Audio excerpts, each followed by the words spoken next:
Makeme Konaté, j'ai 17 ans, je suis née en Côte d'Ivoire et grandi à Kankan. Alors aujourd'hui, je suis présidente fondatrice du Cercle des jeunes filles battantes et libres de Guinée, une association féminine qui lutte contre toute violence basée sur le genre que j'ai créée à 14 ans. Makeme Konaté, candidate numéro 3.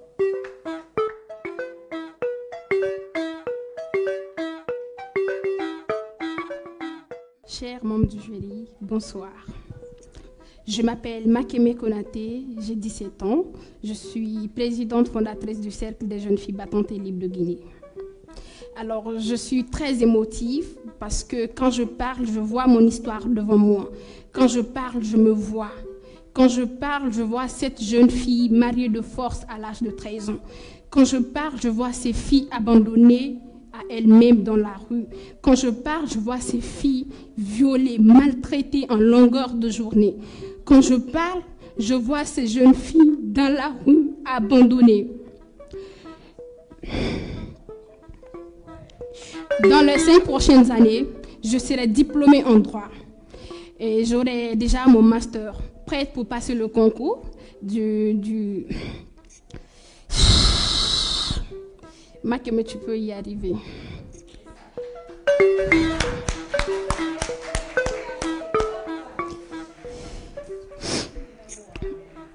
Dans les 5 prochaines années, je serai diplômée. J'aurai un master en droit. Prête pour passer le concours du TRACO, j'aurai initié avec d'autres associés un cabinet d'avocats qui viendra en aide à toutes les filles et femmes victimes de violences, et ça partout en Guinée. Ce cabinet sera directement lié au centre que je souhaite mettre en place. Comme vous le savez tous avec moi, elles sont nombreuses ces jeunes filles abandonnées dans la rue. Elles sont nombreuses ces jeunes filles maltraitées, violées. Donc, je les dédie ma vie. Je les dédie mon existence. Et c'est pourquoi je n'accepterai jamais de partir sur la mer. Elles sont nombreuses, maltraitées, battues, violées. Tout simplement à la recherche du bonheur. Tout simplement parce qu'elles veulent réussir. Et c'est l'un déjà des objectifs de la création de ce centre que je souhaite mettre en place.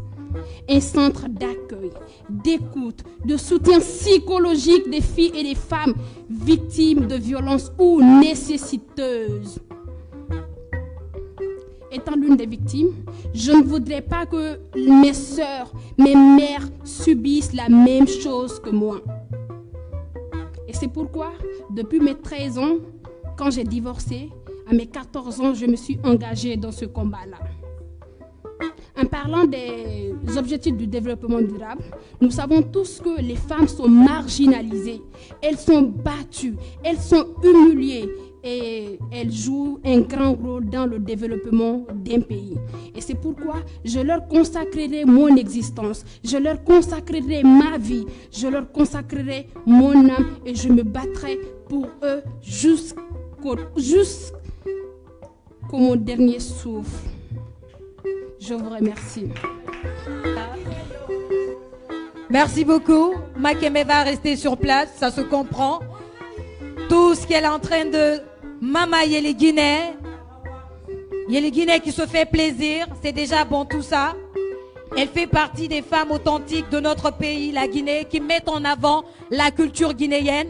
Parce qu'il faut aussi rappeler que tout peuple communique et transmet à l'humanité par sa propre culture. Autrement dit, à tout peuple sa culture, pour prouver simplement que chaque communauté, chaque société a sa façon de se vêtir, de se nourrir, de se loger, voire même de se servir des acquis matériels et immatériels. Très émotive. Hein, très émotive sur ce plateau, il faut le préciser. Mais bon, ça se comprend tout ça, je le disais. Et donc, Monsieur Souleymane Ba, c'est vous qui avez l'honneur de commenter. C'est vrai que c'est dur, c'est émotif. On espère juste que vous serez juste et que vous y arriverez. Certes, vous êtes émotive, mais vous êtes une battante.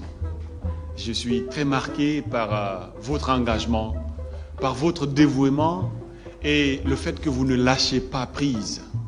Et ce que vous êtes en train de partager ce soir avec nous, c'est votre vie. Vous êtes en train de partager votre expérience, quelque chose que vous avez vécu. Je ne sais pas si je peux me permettre, mais pour moi, vous êtes une véritable ambassadrice pour cette cause. En plus des émotions dont on ne peut certes pas se passer, je voudrais voir en vous cette rage de vaincre, cette rage de changer, de vouloir changer les choses.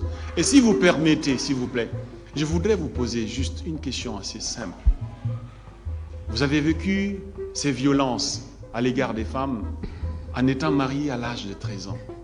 On voit qu'en Guinée, la situation ne s'améliore pas.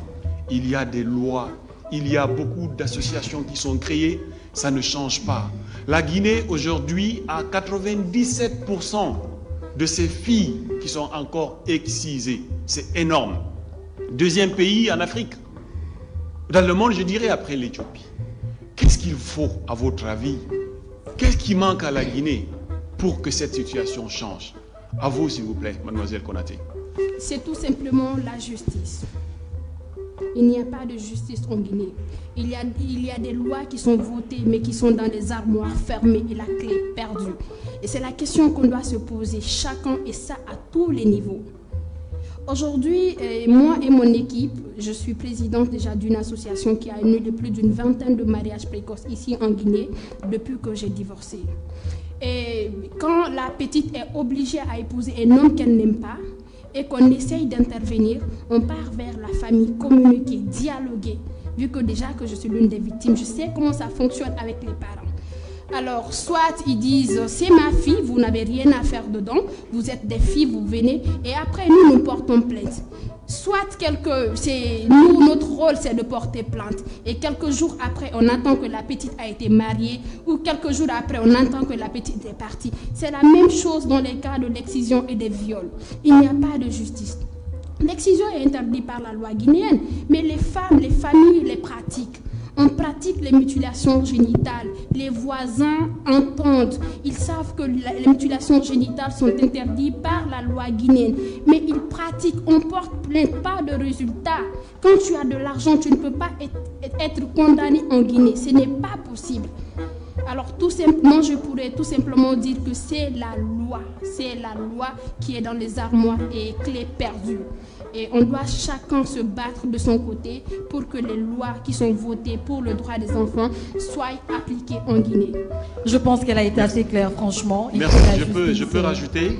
Allez-y. Vous avez certainement remarqué cette année, la Guinée a une grande reconnaissance parce qu'il y a un Guinéen, peut-être que vous devez bien connaître, Dr Maurice Sanda Kouyaté, qui a reçu le prix Nelson Mandela des Nations Unies pour son engagement et sa lutte contre les mutilations génitales féminines.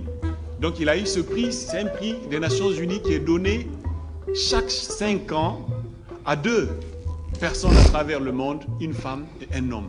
Donc un Guinéen fait partie et je suis convaincu que en continuant votre engagement et ce combat-là, vous allez vous aussi à l'avenir occuper en tout cas le podium de reconnaissance, pas seulement de la Guinée, mais du monde entier, à l'image de Dr Sanda qui a eu le prix Nations Unies, Nelson Mandela. Merci. Cette année, j'ai eu la chance de remporter un prix international en Belgique, le 28 mars passé. Je suis très émotive. Je me dis en fait que, étant victime d'une cause, je connais personnellement les conséquences. Accepter que tes sœurs subissent la même chose, c'est de te trahir à toi-même. Donc je crois que les Guinéens se battent de leur manière, même si on n'a pas d'accompagnement, même si on n'a pas de soutien. Mais je crois que les jeunes filles de plus en plus jeunes se battent et savent quoi faire pour vraiment leur épanouissement à elles. Monsieur Ba, je pense qu'on risque de vraiment pleurer tous, parce que moi, honnêtement, j'avais déjà des larmes aux yeux. À présent, la notation, parce que sans quoi, franchement, ça ne va pas du tout. Hein. La notation, s'il vous plaît. Je commence, je suis juste. Monsieur Ba Kerno Suleiman, qui donne 9 à Makeme. Monsieur Benoît, qui donne 10. Mme Diallo Silla, qui donne 10 aussi. Maïmouna Djakabi, qui donne 10, c'est l'émotion. Ça fait partie. C'est une vraie guerrière. On l'accompagne dans les coulisses. Elle sait se relever. C'est le plus important. Du courage, Makeme. Du courage. C'est une battante. C'est une guerrière. C'est ça aussi le maître de la parole. Et oui, vous venez avec des projets, vous avez été victime d'injustice, vous voulez